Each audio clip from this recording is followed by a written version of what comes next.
Damos inicio, vamos a grabar, y damos inicio a la presentación de hoy de Ciencia en Panamá, la presentación para el mes de marzo.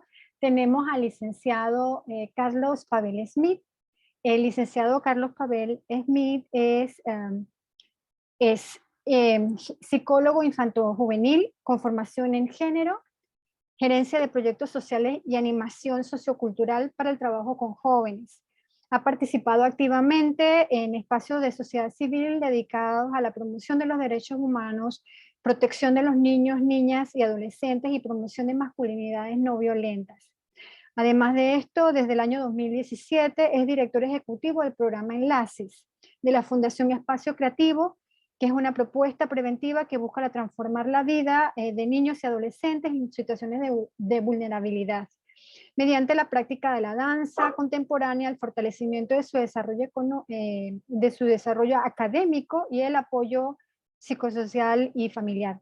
Desde el 2020, Carlos es miembro de la Junta Directiva de la Cámara Panameña de Desarrollo Social, y hoy nos va a presentar el tema de masculinidad tradicional y su impacto en la comunidad científica. De parte de Ciencia en Panamá queremos darle las gracias y la bienvenida a este espacio de compartir, sobre todo un espacio transversal y multidisciplinario, y de verdad que agradecemos que estés con nosotros justo en este mes en donde tenemos el día, la conmemoración del Día Internacional de la Mujer. Así que, Carlos, los micrófonos y el ambiente es todo tuyo. Muchas gracias, doctora Ivonne. Bueno, estoy encantado de estar con ustedes. Muchas gracias por la invitación gentil a este espacio, pues para compartir algunas reflexiones acerca precisamente del impacto que está teniendo ese ejercicio tradicional de la masculinidad en todos los escenarios, ¿no? Y muy particularmente en el escenario científico, cuando no nos resulta ajeno las situaciones que han conmovido a la comunidad.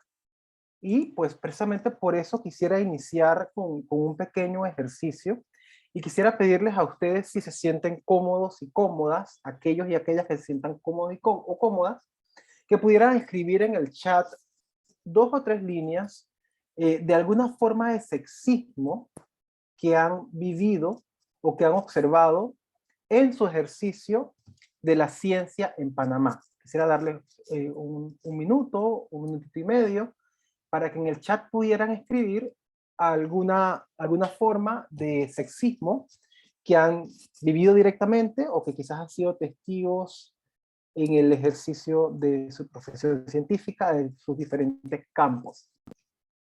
Y voy a darles un minutito para que puedan escribirme esas 2 líneas en el chat.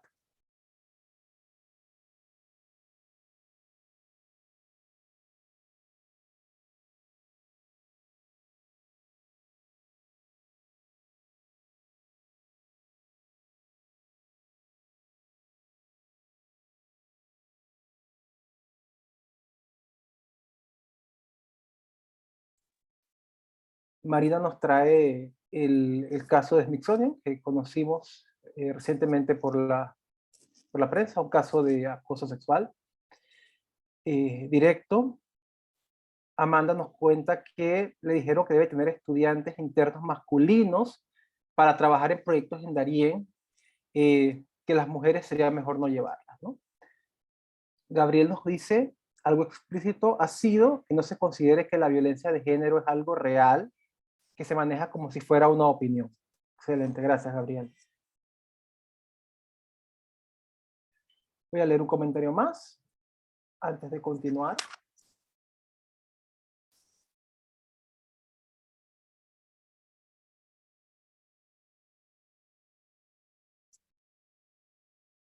Y en lo que llega ese comentario, Ivonne comenta que hubo un tiempo en que su rol de madre produjo cierta discriminación en su papel como científica. Y Neva nos dice que no se valore de igual forma los aportes de mujeres científicas versus hombres científicos, siendo estos más valorados, los hombres en la ciencia. Y lo que subyace a todas estas formas que ustedes han identificado es la idea profunda, enquistada en el sistema social en que vivimos, en que existe una relación de superioridad versus inferioridad en beneficio de los hombres sobre las mujeres, ¿no? Y desde esa mirada, desde esa idea reforzada en que las mujeres son inferiores a los hombres, se legitima la violencia.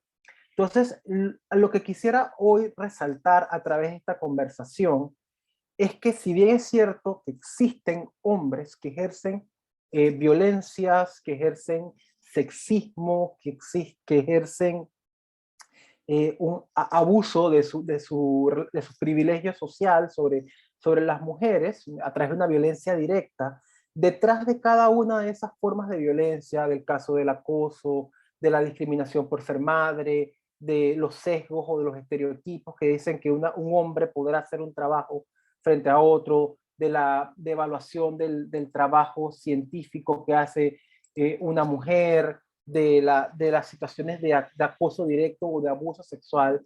En cada una de esas formas de violencia directa subyacen elementos culturales y estructurales que favorecen y que sostienen, que perpetúan esas violencias, y desde esa mirada también quizás encontrar algunas pistas para empezar a trabajar en darle respuesta, ¿no?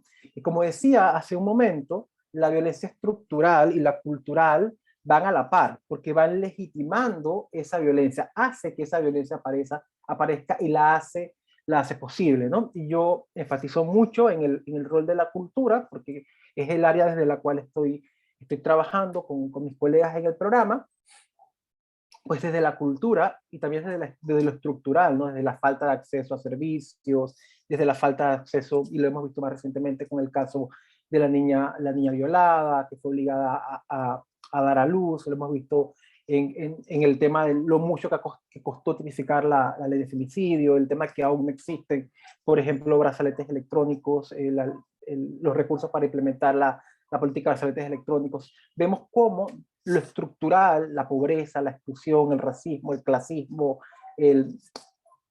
todas estas formas de discriminación también inciden para que se den las formas más expresas de violencia, pero por otro lado la mirada cultural que sigue devaluando lo femenino, que sigue devaluando el rol de la mujer, que le invisibiliza, que sigue colocando al hombre como referente, también sostiene esas formas más expresas de violencia. Y escuchaba hace algunos días, gracias a Libel, que nos acompaña, una entrevista interesante con las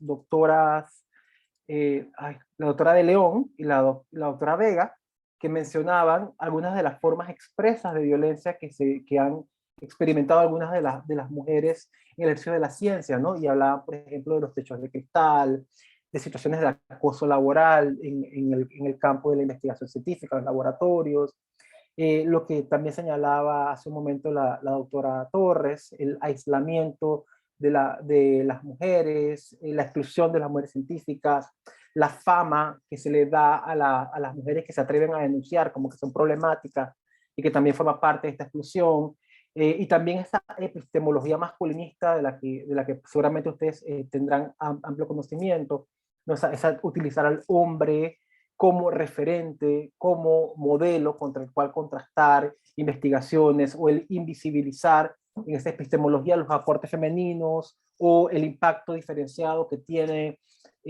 programas, proyectos, iniciativas, incluso medicamentos en el cuerpo de las mujeres, porque se invisibiliza su rol, o la tendencia a la naturalización de elementos que son profundamente sociales, ¿no? Como por ejemplo todo lo que se ha investigado en relación a la testosterona y la justificación de la misma, de los actos de violencia y de agresión masculina solamente enfocados en este elemento, ¿no? También forma parte de esa epistemología masculinista.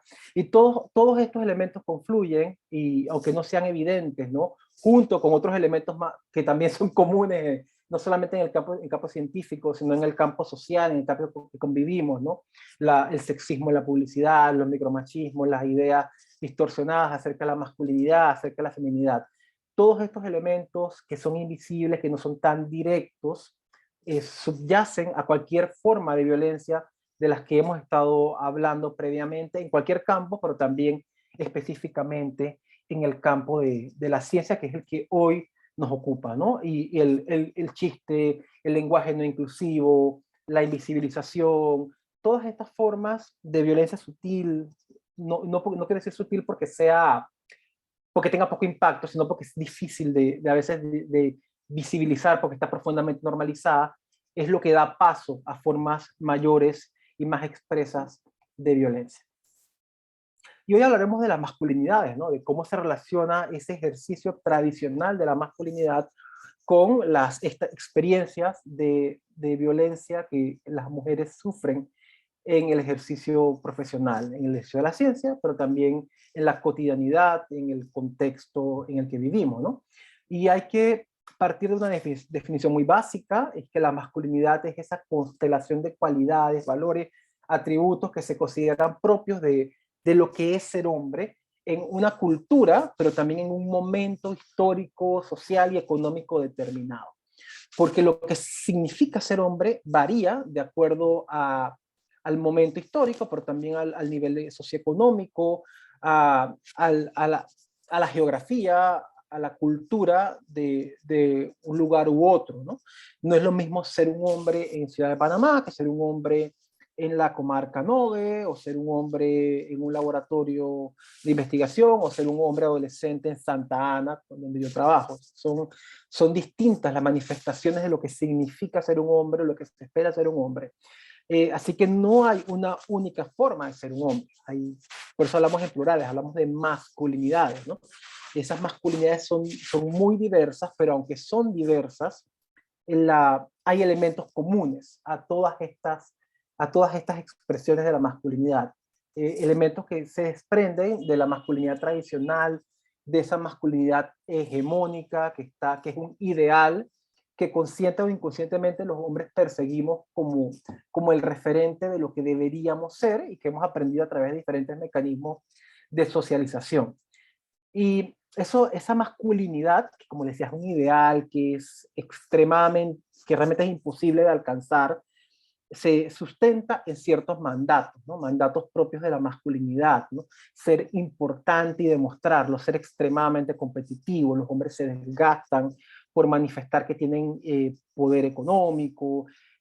Supongo que en su campo de acción, en la forma, lo que significa ser importante, debe ser distinto a lo que yo me encuentro, digamos, trabajando con hombres dentro de una fábrica o dentro de una línea de producción, o con hombres adolescentes en un barrio, ¿no? Pero esa necesidad de ser importante y de demostrar ser importante y de demostrar el saber, es posible que sea parte de esa manifestación de este mandato, ¿no?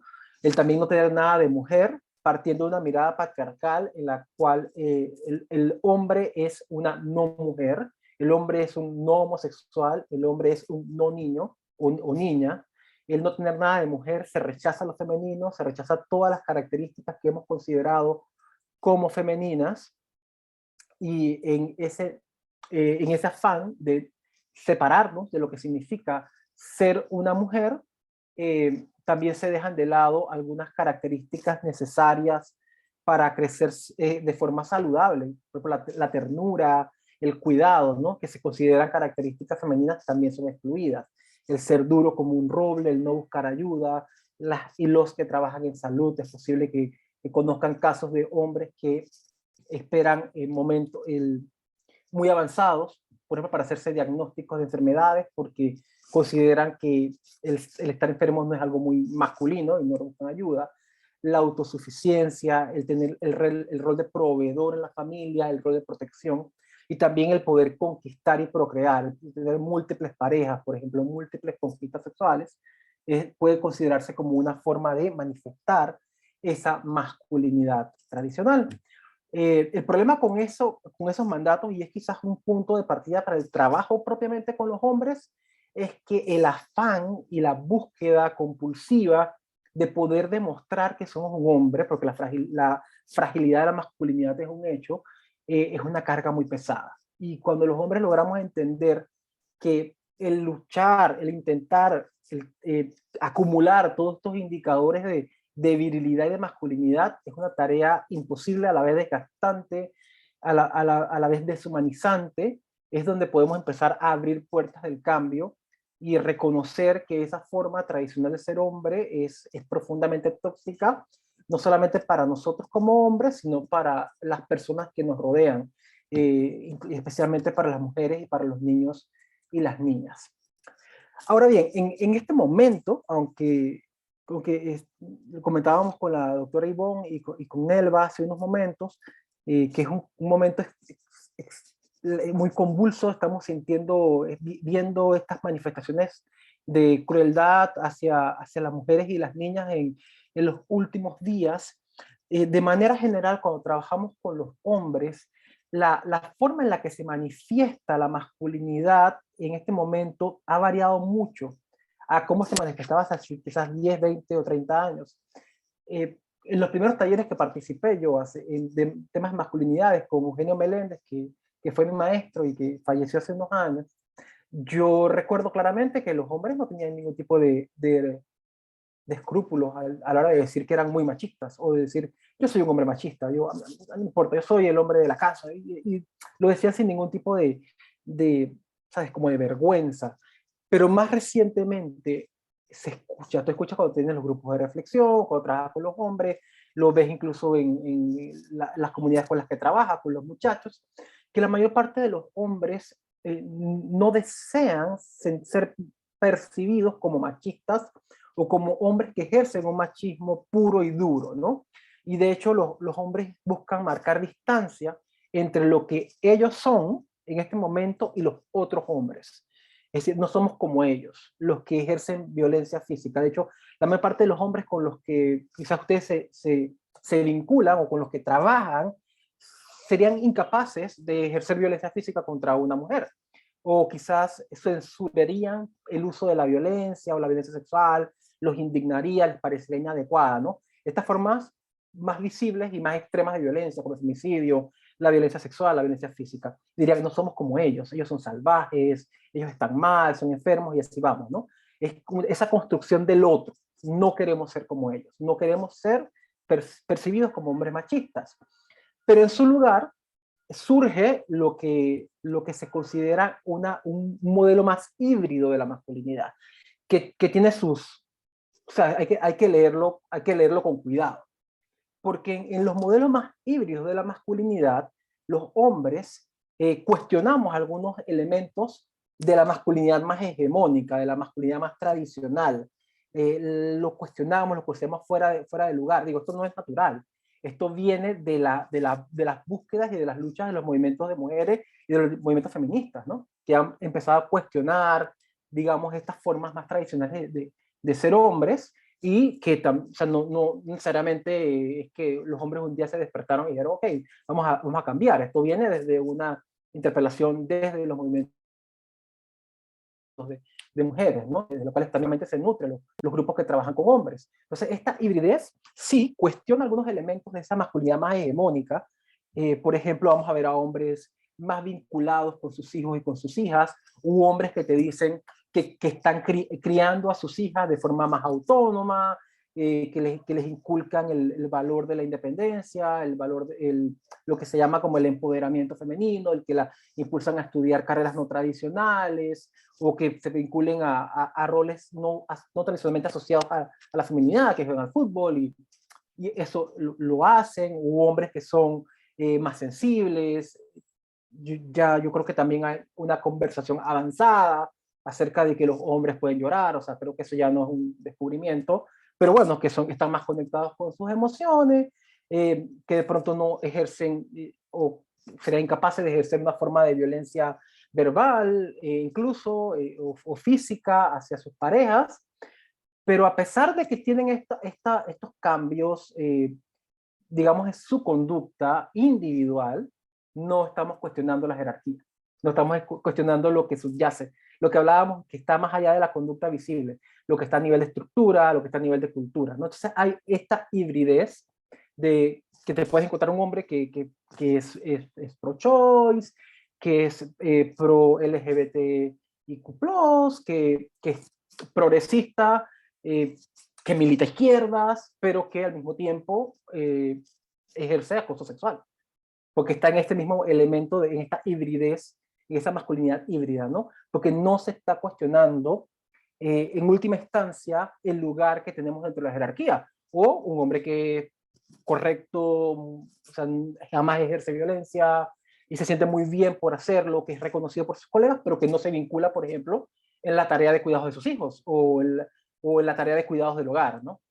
Lo delega en su pareja, ¿no? Esa hibridez quizás lo que más nos vamos a encontrar en algunos contextos como en los que ustedes trabajan, ¿no? O sea, te encuentras colegas que, como digo, muy progresistas, con una mirada muy clara en materia de derechos humanos, dentro de los movimientos sociales, dentro de nuestros movimientos y de otras organizaciones, pero que te salen con estas cosas, ¿no? Como que yo estoy de acuerdo con la igualdad, pero, y después de pero, usualmente viene un comentario que, como bien decía la doctora Gabriel, que que limita o que considera o que coloca en el marco de las percepciones casos muy concretos, ¿no? O la gente que ante un reclamo de una colega dice pues que ahora todo es violencia, ¿no? Y se queja de ello. O que cree que se ha limitado y se ha perdido el humor por producto precisamente de que las personas están como más predispuestas, o que dicen que cómo van a ser machistas si vienen de un patriarcado, o la típica persona que culpa del machismo a las mujeres, porque son las mujeres las que crían, ¿no? Y estamos hablando de personas que podrían tener un comportamiento más abiertamente, una actitud más igualitaria, pero que precisamente en esta hibridez cómoda no avanzamos más allá del tema, ¿no? Entonces, por eso yo quisiera hoy aportar tres elementos al debate, a la profundización de este debate, del impacto que tienen estas masculinidades más tradicionales en la ciencia y en la convivencia, en la generación de sociedades más igualitarias.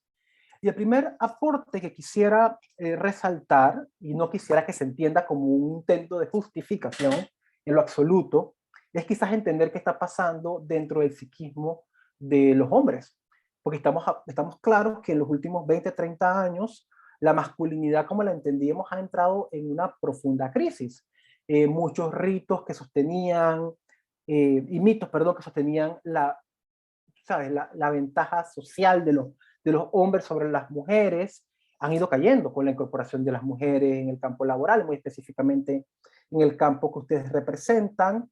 Esas miradas acerca de la masculinidad se han ido cayendo y también se han ido cuestionando algunos privilegios que los hombres entendíamos como derechos y se nos ha ido señalando que los mismos no son admisibles, ¿no? El hecho de que, como a veces lo lees en las redes, ¿no? Como los hombres abortan cuando abandonan, ¿sí? Y que nadie cuestionaba como esos elementos, o que el simple hecho de proveer económicamente era suficiente para criar un niño, ¿no? O sea, esto ha ido cayendo, ha ido también cayendo esa sensación de invulnerabilidad de los hombres. También ese deseo, porque los hombres, yo insisto, los hombres sí tienen el deseo de al menos parecer comprometidos con la igualdad, y ustedes lo van a ver en sus organizaciones, pero al mismo tiempo ese deseo choca con el deseo de sostener privilegios, porque son incompatibles, y eso hace que los hombres hayan perdido el norte, y es confuso, hay una confusión, hay una perplejidad, hay una ansiedad de, o bien, reacomodar esa masculinidad o empezar a cambiar algunas cosas, ¿no? Y esto genera una tensión que hay que resolver, pero es un tema de nosotros, es un tema que tenemos que resolver los hombres. No intento justificarlo, simplemente quizás como profundizar en que esto está sucediendo, ¿no? Otro elemento fundamental para analizar, otra pista para el debate, es el tema de las complicidades, ¿no? Connell, que es una teórica espectacular australiana, que ha hecho un trabajo interesantísimo en materia de masculinidades histórico, plantea que la mayoría de los hombres somos cómplices en este proyecto de dominación, aunque nunca hayamos ejercido violencia. Y a eso se le llama el dividendo patriarcal. La serie de privilegios con los que nosotros nacemos por el simple hecho de ser hombres y que se ha construido producto de las violencias acumuladas en ese sistema patriarcal y machista, sí, nos hace cómplices, ¿no? Nosotros ganamos, aunque nunca ejerzamos violencia, nos beneficiamos indirectamente de esa construcción injusta, desigual, ¿no? Básicamente los otros, como decíamos, esos otros hacen el trabajo sucio, pero nosotros recibimos el dividendo patriarcal. Entonces es importante como primer punto de partida en el trabajo de los hombres también empezar a cuestionar esos privilegios y a romper el pacto patriarcal. Eh, ese es el punto más, desde la experiencia que yo he tenido, es uno de los puntos más difíciles de romper, incluso con hombres comprometidos con la igualdad. El empezar a romper con esa complicidad cuesta muchísimo, porque uno de los momentos de mayor intimidad entre hombres se dan a raíz de la complicidad, cuando que somos niños, que nos íbamos con los amiguitos o con la pandilla adolescente, o cuando estamos con los amigos en el bar, el vacilón, en la cuestión. Este tipo de complicidad a veces suele ser la única forma en la que los hombres nos vinculamos afectivamente con otro hombre, porque hablamos de un sistema patriarcal en el cual los hombres competimos con nosotros mismos, en que los hombres no mostramos vulnerabilidad. Y dígame usted cómo uno se conecta con otra persona si no desde la vulnerabilidad. Y entonces ante la falta de vulnerabilidad, porque la vulnerabilidad es femenina y los hombres la negamos, la complicidad se convierte a veces en el único anclaje para poder profundizar en relaciones vinculares con otros hombres. Entonces por eso los hombres no nos cuestionamos.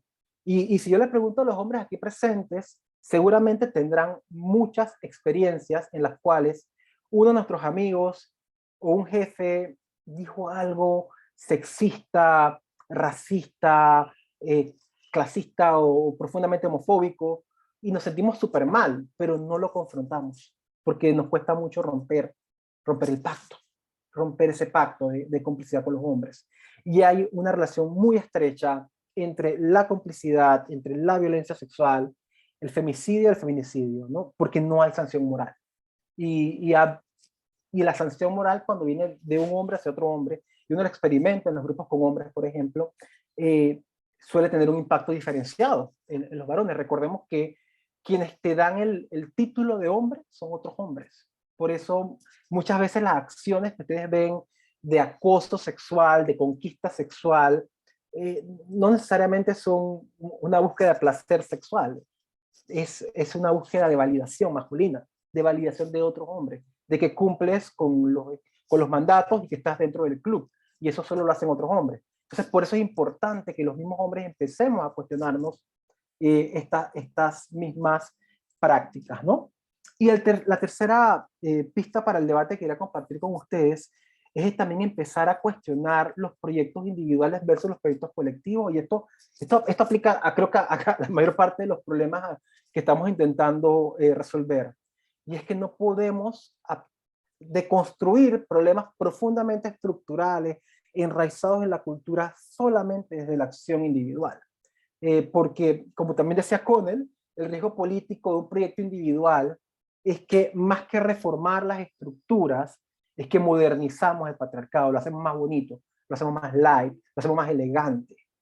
La violencia no es tan clara, hay un discurso neomachista que lo vemos todos los días en el siglo con la caricatura de Delmiro, que lo vemos todos los días con los influencers que hablan como que ya realmente el tema de la igualdad ya se alcanzó y que realmente no hay necesidad de por qué, que las mujeres también violentan a los hombres porque hay tanto ruido, ¿no? Entonces esto requiere un cambio más estructural, o sea, sí es importante, yo creo profundamente en el trabajo con hombres, yo creo profundamente en la capacidad de cambio de los hombres, ¿no?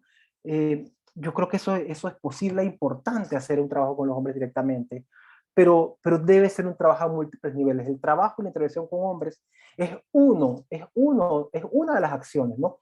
Porque de nada sirve que tengamos hombres más sensibles, que tengamos hombres más conectados con sus emociones, que pareciera que es como, cuando hablamos de masculinidad, es como lo primero que le llega a la gente a la cabeza, ¿no? Hombres más sensibles, mejores padres, hombres conectados con sus sentimientos, hombres que lloran.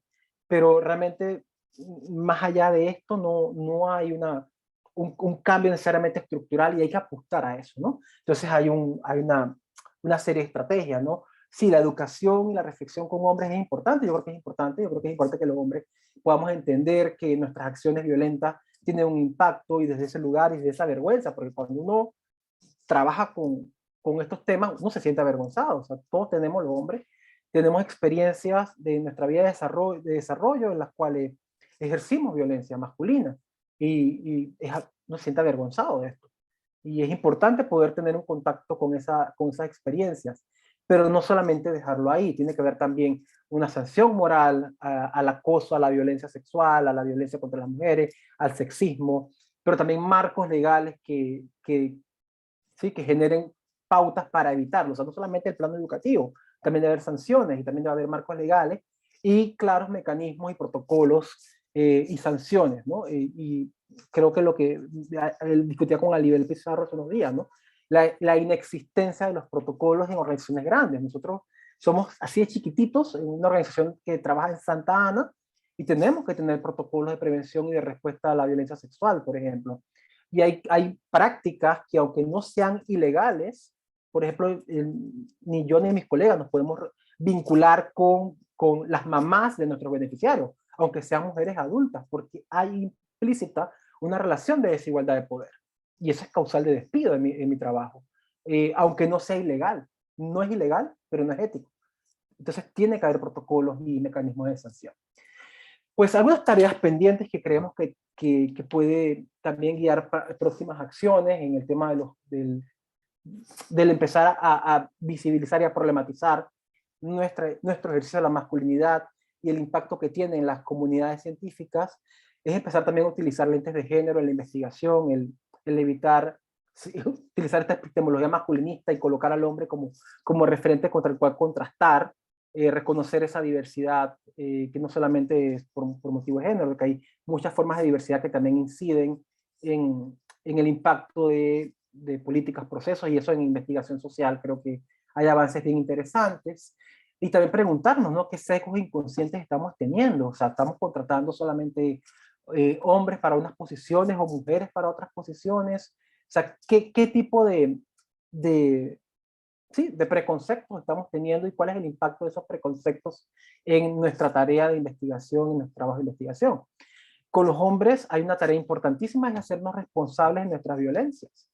Nosotros no somos culpables del patriarcado, los hombres no somos culpables, no lo construimos nosotros, pero somos responsables de deconstruir en nosotros mismos esas prácticas, ¿no? Esa es una responsabilidad que tenemos como hombres, y hay como máximas muy claras, por ejemplo, que nadie provoca nuestra violencia, que nadie provoca nuestro acoso, que somos responsables de nuestra violencia. Romper el pacto, y esa es una de las llamadas quizás, como les decía, más difíciles para nosotros los hombres. El romper el pacto patriarcal nos excluye, es posible que no nos inviten a tomarnos la cerveza porque somos gente muy aburrida, pero toca alzar la voz y decirle al compañero como que no, no está bien, no está bien. Denunciar y ser más allá de aliados, ¿no? Porque creo que también el término aliado está muy, muy viciado, es ser realmente consecuentes con la igualdad. Y tareas pendientes, pues tenemos identificar y renunciar a los privilegios. Y me pregunto si renunciar está bien decirlo, porque yo sé que suena muy bien intentar renunciar a los privilegios, pero hay privilegios a los que no podemos renunciar. Los hombres, por ejemplo, no podemos renunciar al privilegio que tenemos, que es el dividendo patriarcal, de poder transitar las calles de noche sin miedo a ser violados, porque somos hombres. Y no podemos renunciar a él. Podemos hacer cosas al respecto, podemos trabajar para que este privilegio nuestro se convierta en un derecho de otras personas, derecho de todos, ¿no?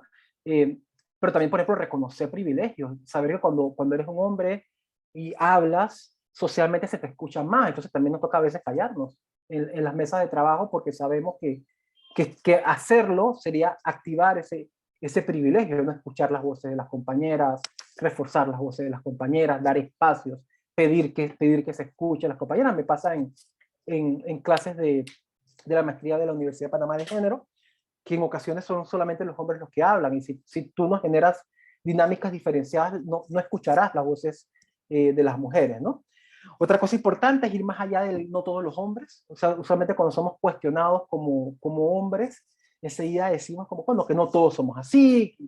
Y sí, o sea, yo sé que no todos los hombres somos así, pero el podernos a la defensiva, levantar la muralla y el cuestionar, que se generaliza y a todos nos ponen en el mismo saco, nos impide tener la capacidad de saber de eso que me están diciendo, qué herramienta y qué pauta yo puedo tener para trabajar en mí mismo, ¿no?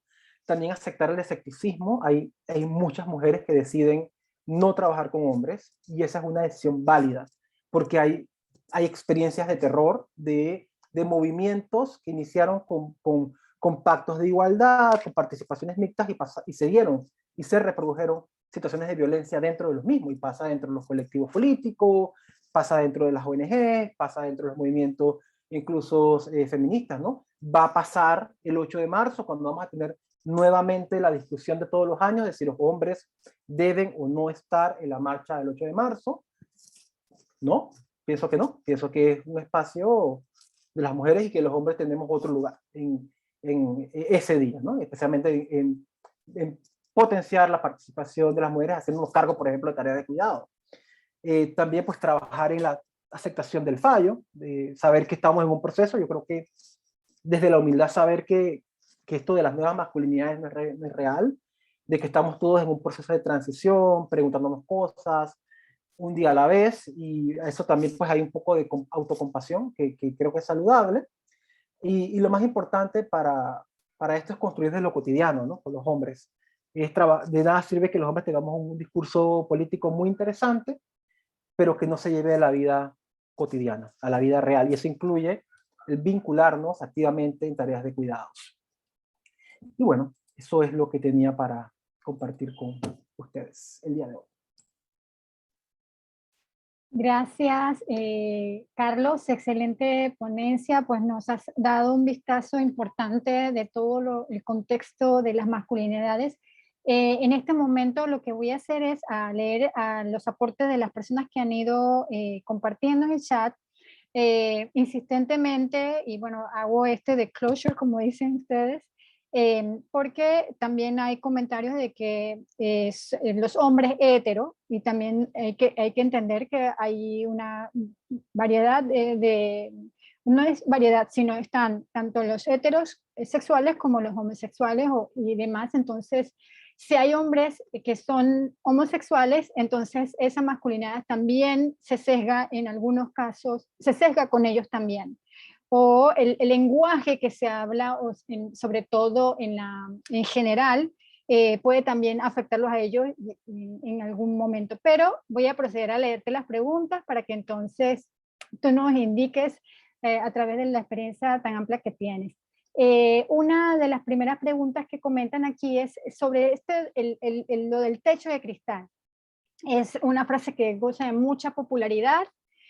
Sin embargo, el término piso pegajoso, que se ha escuchado poco, ¿cuáles serían esas similitudes o diferencias entre estas frases? Realmente creo que es el momento para aprender el término de piso pegajoso, porque no conozco el concepto, así que la persona que hizo la pregunta creo que lo podría ilustrar. Está muy interesante esto. El concepto, bueno, después vemos esto.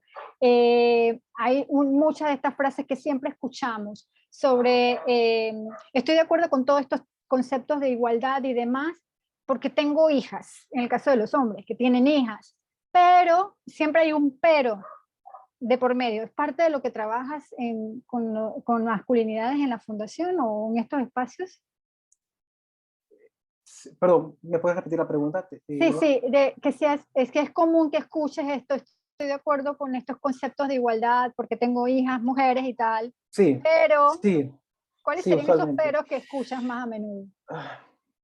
Por ejemplo, lo que hace un momento creo que en el chat lo estaba revisando, Pereira señalaba con mucha propiedad el hecho de que, pero ahora las mujeres están como queriendo superar a los hombres, pero ahora las mujeres ejercen violencia, pero hay que guardar cierto respeto, pero, o sea, y sí, o sea, sí es verdad que una mujer puede ser agresiva y violenta contra un hombre, pero no es violencia de género. O sea, la violencia de género está sustentada precisamente en todo eso que vimos hace un momento, como el triángulo de violencia, en toda esa cultura. Cuando existe violencia de género es cuando se sustentan esas ideas que refuerzan la inferioridad de un género sobre el otro. Y cuando tú refuerzas una relación desigual, cuando tú colocas a uno sobre el otro, de una forma u otra tú justificas la violencia. De hecho, es un mecanismo necesario para que exista la violencia. El generar una caricaturización del otro, el minimizar al otro, ¿no? Entonces sí, es verdad, digo, creo que también fijar, estadísticamente hablando, son muchísimas más las víctimas de violencia y las formas de crueldad que sufren las mujeres, y cuando los perpetradores somos usualmente los hombres, pero al margen de la estadística pura y dura, realmente no se puede sustentar que exista violencia de género de las mujeres hacia los hombres. O sea, no, esa inversión, para hacer que esa inversión sea posible, habría que de construir y volver a construir todo un sistema ideológico distinto al que actualmente existe.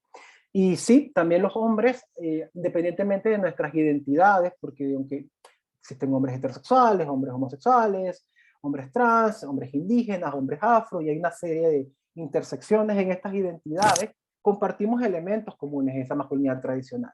O sea, se dan casos de sexismo y violencia, incluso dentro de los colectivos de hombres que transgreden o que rompen con algunas pautas particulares de la masculinidad. O sea, no nos resulta ajeno, ¿no? Y eso creo que es importante reconocerlo y prender las luces. Incluso dentro de los colectivos de hombres que trabajamos temáticas de violencia, puede surgir y surgen situaciones de formas de violencia, de minimización. O sea, creo que lo importante es estar claros de ello y estar pendientes para poder cuestionarlo.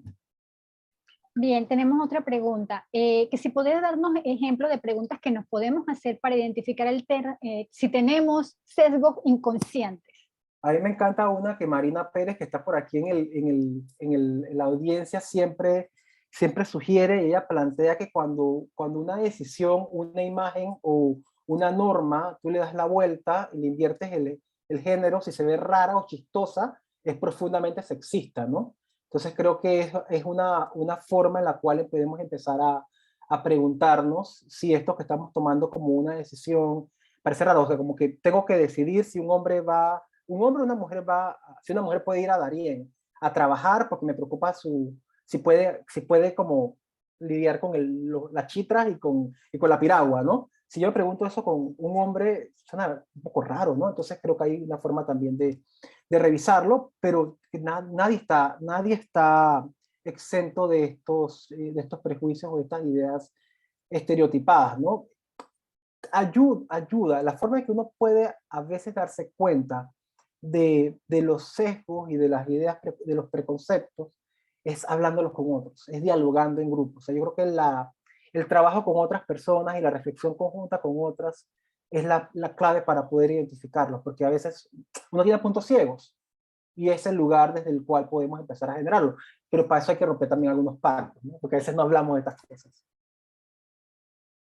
Bien, acá tenemos un comentario de parte de Oscar que vemos que esto es necesario para incluir estos temas en nuestro sistema educativo y trabajar desde edades más tempranas.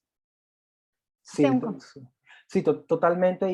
Y esa también es una gran deuda pendiente, porque los proyectos digamos, de educación integral, sexualidad, con mayor peso eran precisamente aquellos que incluían dentro de su normativa o dentro de las potenciales currículas espacios de trabajo para deconstruir las normas de género tan rígidas, ¿no? Y trabajar con los niños. Y actualmente, o sea, realmente trabajar con masculinidades, por ejemplo, con los niños desde primera infancia, es posible y viable, y no necesariamente trabaja masculinidades desde generar algunas conversaciones como tan específicas. Tú trabajas eh, igualdad de género desde la escuela a través del juego, a través de selección de literatura no sexista, a través de generación de espacios de diálogo, de priorización de algunas actividades colectivas, de reducir un poco las actividades de competencia entre varones, de no normalizar algunas conductas en niños y niñas. Y estás trabajando las bases para construir relaciones igualitarias entre los hombres y las mujeres. Tenemos acá otro comentario. Nelva comenta que para deconstruir formas de masculinidad tradicional a nivel general y también en el ámbito científico es importante que los hombres se incluyan a analizar temas de género, pero al ser convocados participan muy poco o no se sienten convocados. ¿Qué hacer en estos casos? Hay varias acciones a varios niveles. A veces se requiere yo creo que hay que trabajar desde la promoción, desde la educación, siempre le decimos a los colegas, yo creo que aquí está Oscar, que está con nosotros en el curso de la maestría, que la peor manera en que puedes invitar a un hombre a un taller es decir que es un taller de masculinidades, porque no van a ir. Es como no, no. Y usualmente hay otras tareas, hay otros espacios que convocan más a los hombres. No sé si en la ciencia, pero al menos con los hombres en las comunidades hay preocupaciones, y creo que hay que leer esas preocupaciones en los varones, ¿no? Ser mejores padres, no me quieren ser mejores padres, quieren evitar tener problemas de pareja, quieren mejorar su comunicación con su esposa. Al final de los talleres dicen, oye, ¿puedes hacer uno con mi esposa para que ella entienda esto que estamos hablando acá? Quieren trabajar el estrés, porque ahora el tema de salud mental ha tenido lugar. Los varones adolescentes quieren hablar acerca de noviazgo, quieren hablar, o sea, hay necesidad, y quizás montarnos de esa necesidad. Y eso por un lado, pero por otro lado también hay un factor importante, y es que a veces los sitios de trabajo tienen que generar las políticas y las condiciones, tienen que decir, oye, esto hay que hacerlo. O sea, se requiere trabajar el tema y tienes que ir y tienes que firmar. O sea, ya luego uno quisiera que fuera de forma voluntaria, pero no siempre es así. A veces toca generar como parte de los programas de capacitación de los lugares que tienes que hacerlo. Bien, también nos comenta acá Mariana que le ha encantado la charla, excelente charla. Ella comenta a qué recursos locales podemos acceder en el caso de una universidad que busque informar y educar a su comunidad, profesores especialmente, o sea, la academia, en estos temas. Y en esto comparto con Mariana, porque también procedo a la academia y es verdad que es bastante complicado, sobre todo a ese académico de cierta edad en adelante, cambiar esos paradigmas en el trato a sus pares mujeres y a sus estudiantes. Entonces, estos términos o estos conceptos, ¿qué herramientas podríamos acceder desde las universidades? Uy, y a veces incluso dentro de las disciplinas que uno creería que tendrían mayor receptividad, como en ciencias sociales, existen estas ideas tan anacrónicas, ¿no?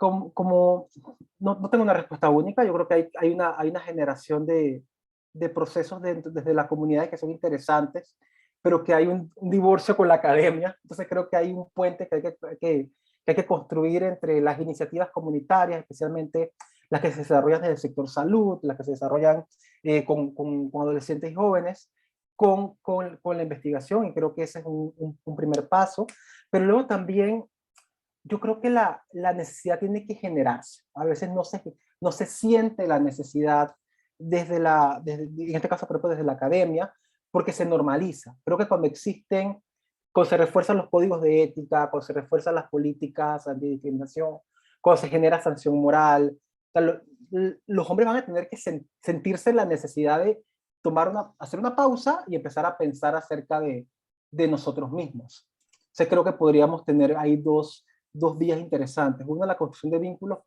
entre academia y trabajo en comunidad, y luego también el repensarnos los mecanismos y los protocolos dentro de la academia. Sí, eso que comentas es muy cierto, porque realmente en una plantilla de una universidad, diferentes generaciones de docentes y demás, pero no necesariamente ha habido algún tipo de evaluación o de que nosotros mismos realicemos que estamos ante una situación de esta y no lo reconozcamos. Y como lo comentas bien, se ha normalizado, déjalo que él es así o ella es así, y no necesariamente. Bien, acá comentan también, por ejemplo, que dicen, ahora las mujeres quieren ocupar más de la mitad de los cargos. Eso no puede ser. Nadie nunca dijo lo contrario. Y esto lo he escuchado también en la academia. O sea, ahora con estas educaciones o carreras STEM que tratamos de impulsar e incentivar para que más chicas estudien carreras no tradicionales como ingenierías y demás, pues resulta que dicen, hoy nos vamos a quedar sin hombres en las carreras. Eso lo he escuchado. También escuché hace unos días a una persona del sector político diciendo que la paridad de género a una mujer nos convenía a los hombres porque eventualmente los hombres seremos desplazados de la actividad política, y nos conviene que ya exista la paridad para que no quedemos afuera, porque realmente es el futuro. Pero no, o sea, realmente hablamos, hay una crisis, es amenazante para nosotros los hombres, pero la realidad es el ritmo de los tiempos. O sea, nos toca también empezar a aceptar que esto va a suceder y esa es una tarea de nosotros los hombres. O sea, las mujeres no tienen por qué educarnos y ayudarnos a procesarlos, pero es el ritmo que tenemos, ¿no? Y una cosa importante y quizás puede ayudar un poco es la reflexión de cómo las comunidades y las sociedades se benefician de la incorporación de las mujeres y las niñas en la ciencia, o la participación de las mujeres en espacios de toma de decisiones, la participación de las mujeres en las juntas directivas de las empresas, por ejemplo, resulta ser muy rentable para las organizaciones. Entonces creo que es parte de lo que podríamos seguir impulsando, ¿no? Enriquece mucho el debate, esos datos duros.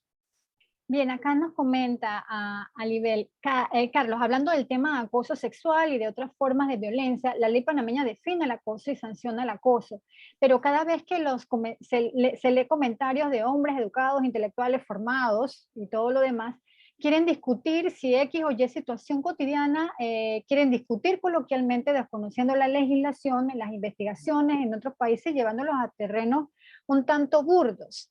Y es verdad, ¿y qué sugieres ante esta situación?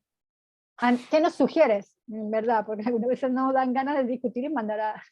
Sí, a veces, sí, yo creo que, como le decía, hay un trabajo a múltiples niveles. O sea, creo que el marco legal tiene que avanzar y tiene que tener sanciones claras y duras y tiene que empezar a sancionarse, y quizás los hombres no entendamos al principio la situación, por eso paralelamente hay procesos educativos, pero son paralelos. O sea, los marcos legales tienen que ir avanzando, los procesos de educación y sensibilización también tienen que ir en paralelo, y también un cambio a nivel cultural. Hace unas semanas las niñas de donde trabajo, el programa Enlaces, prepararon, o sea, plantearon que necesitaban hablar del tema del acoso sexual y plantearon una pieza que se llama Yo no me llamo mami, y era increíble. O sea, tuvimos la mayor publicidad impensable, orgánica, porque muchas veces los hombres les costaba entender por qué no está bien hablar y opinar sobre el cuerpo de las mujeres que no conocemos, ¿no? Y plantean incluso temas como si fueran grises, que no lo son. O sea, el acoso, no hay grises en el acoso. Sí, es no deseado, es no solicitado. Entonces creo que hay estos dos procesos paralelos, ¿no? Y también la sanción moral. Yo creo que la sanción moral ayuda. O sea, pasan cosas. Yo estudié en la Universidad de Panamá, lo que pasó hace unos días con un académico que fue denunciado de acoso, aunque la respuesta fue, digo, la peor posible, esto de que si se pudieran haber sentido ofendidas, ¿no? Como no reconociendo el hecho violento. Era impensable cuando estudié hace 20 años en la Universidad de Panamá, era impensable. O sea, creo que la sanción moral y la cancelación en algo ayuda, ¿no? Eso paralelamente a los otros procesos. Bien, nos queda para espacio para un par de preguntas más. Acá, por ejemplo, nos dicen, interesados en cómo se manejan estos protocolos desde tu organización, en la organización para la que trabajas. Bueno, nosotros somos así chiquirrindingos, pero tenemos pues algunos compromisos también. Hay algunos que han venido orgánicamente, por ejemplo, crear políticas de protección de niños, niñas y adolescentes, algunos que nos han pedido. Por ejemplo, no teníamos protocolos acerca de prevención contra la explotación sexual y el abuso, así que acabamos de crear unos contenidos que si gusta y vos se los puedo compartir para que también los pueda compartir dentro de su organización. Muchas veces la gente no conoce eso. O sea, yo creo que es importante que la gente lo conozca, porque está muy normalizado. O sea, muchas veces los hombres, parece ilógico, pero a veces no logran entender por qué está mal establecer una relación o intentar establecer una relación con una colega de trabajo, o porque está mal intentar conectarse con la mamá, por ejemplo, un beneficiario, aunque sea legal. Y esos procesos de capacitación se requiere. Entonces se requiere trabajar con el personal, pero también se requiere trabajar con la población beneficiaria. O sea, es importante que la misma población también conozca que existen herramientas de protección para ellos y para ellas, ¿no? Y es un proceso del día a día. O sea, no solamente se trata de pegar una política en la pared, hay que vivirlo, hay que hacer estudio de caso, hay que conversar en las reuniones, hay que aprender de los errores para poder fortalecer la protección contra todos estos temas en nuestras organizaciones. Bien, Es que finalmente, no, perdón, perdona, sí, no, termina tu quería idea. resaltar esto porque los que trabajamos en el sector, por ejemplo, social o en organizaciones humanitarias, tenemos que recordar que la gente busca nuestros servicios porque son lugares seguros. y o sea, y no hay nada más no sé, pues contraproducente que los lugares, que una escuela, que una organización comunitaria se convierta en un lugar inseguro. Entonces creo que hay que cuidar mucho, pero eh, cuando perdemos la credibilidad en la comunidad, perdemos todo. O sea, ese es el mayor valor que tenemos, y por eso es tan importante cuidar a la población. Bien, entonces, y bueno, un comentario y una última pregunta. El comentario es sobre todo si maneja información sobre la marcha que se avecina en términos del 8 de marzo, sobre todo porque hay organismos que quieren sumarse y saber cuál es el mensaje. Y el otro detalle, en la pregunta, por ejemplo, si existe violencia de género dirigida a hombres, creo que lo habías respondido antes, de manera sistemática. Bueno, sobre el 8 de marzo no tengo información, creo que es un espacio que está convocando a las mujeres. Lo que sí creo que es importante que los hombres respaldemos desde el lugar en que las mujeres deseen que respaldemos, y quizás eso significa no asistir.